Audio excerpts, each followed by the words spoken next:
Man, tatlo-tatlo yung naging father figure sa buhay mo, tama ba? Opo. Si Manny, Opo. tapos yung una mong stepfather na Bubugbog nambubugbog, sa akin. at Ngayon po saka si yung ngayon si Tito, ang tawag mo Papa Sultan po. Papa Sultan, oo, na siya ring sumuporta sa'yo para maging boksingero, tama ba? Opo. O kamusta ba na tatlo yung naging father figure mo sa buhay mo?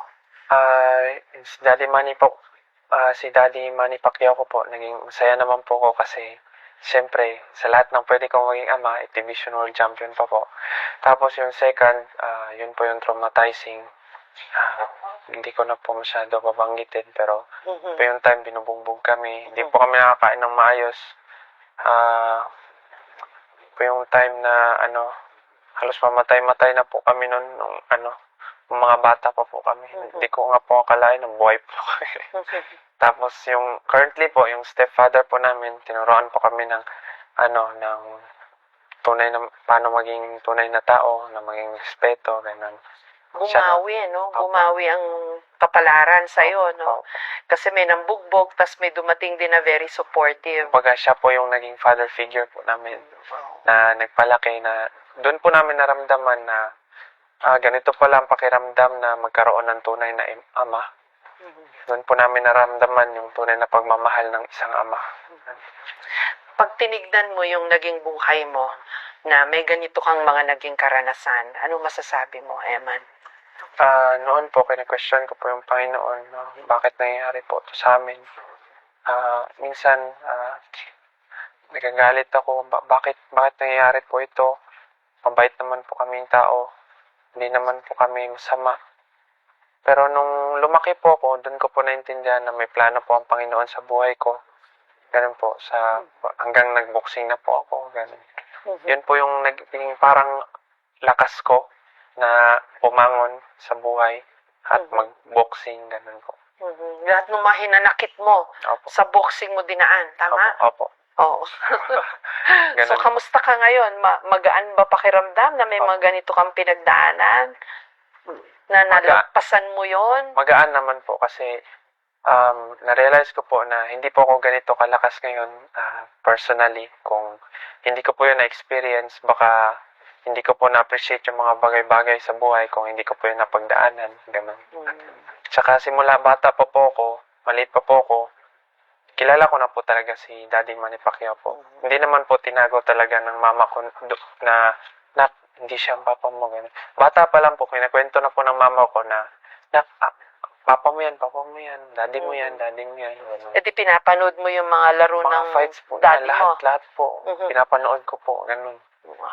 Anong pakiramdam na pinapapanood mo siya, tapos alam mo, siya yun, tatay ko yan? Siyempre, sobrang saya ko po. Na bubusog po yung puso ko. Sabi ko, ay, thank you Lord, sa lahat ng pwede kong maging ama, siya pa talaga. Ganun. Opo. Pati bata po ko, lagi ko pong pinagmamayabang sa classmate ko na, uy, tignan nyo. Si Daddy Manny Pacquiao, yung tatay. Daddy ko yan. Daddy ko yan. Kaso binubuli ka rin dahil doon. Dahil doon, bully rin po ako. Kasi nahamon sa suntukan. Oo. Kaya po, hirap din talaga yan, no? Hirap din po. Kumbaga, may benefits po as a Pacquiao. Meron din pong meron din disadvantage. Pero, ang una mong ginamit na apelido, Bacosa. Tama? Bakit? Kasi yun po yung time na hindi pa po ko na-acknowledge ng daddy ko. Tapos, ano nangyari after? Tapos, yung kagaya na nakwento ko, noong 2022, pagkagaling nyo sa Japan? Oo. Bumisita kami kay daddy. Tapos doon, na-miss niya po ako. Doon niya po ko in-acknowledge. Ganun. Tapos pinirmahan niya po yung ko na gawin kitang Pacquiao para mabilis pag-angat sa boxing, ganun. Talaga? So siya mismo nag-alok? Opo. Na gamitin mo na yung apelido niya? Opo. Parang bumawi po siya sa akin. Sabi ko, thank you Lord, na talaga po Dad. Tapos pinagawa niya po lahat, mga abogado, mga ganun, lawyer, ganun. Na pinirmahan niya na ako po si Manuel Pacquiao, tinatanggap ko po ganun. Wow!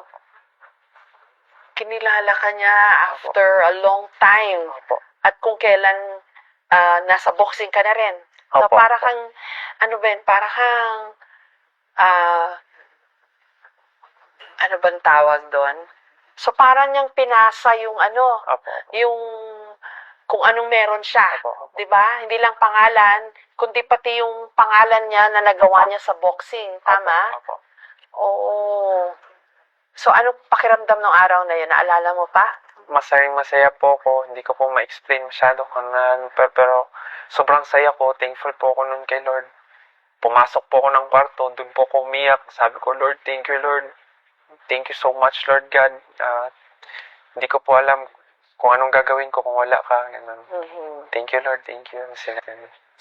Oh, pero may pressure din yun, Emma, na? Opo. Na anak ka ni Pacquiao, ah? Opo. Kasi mataas po talaga yung expectation ng mga tao. Oo. Paano mo kinakaya? Focus lang po ko sa fight. Hindi po ako nagpapadala sa pangalan kasi at the end of the day, hindi naman po ako si Manny Pacquiao. Ako naman po si Eman Bacosa Pacquiao.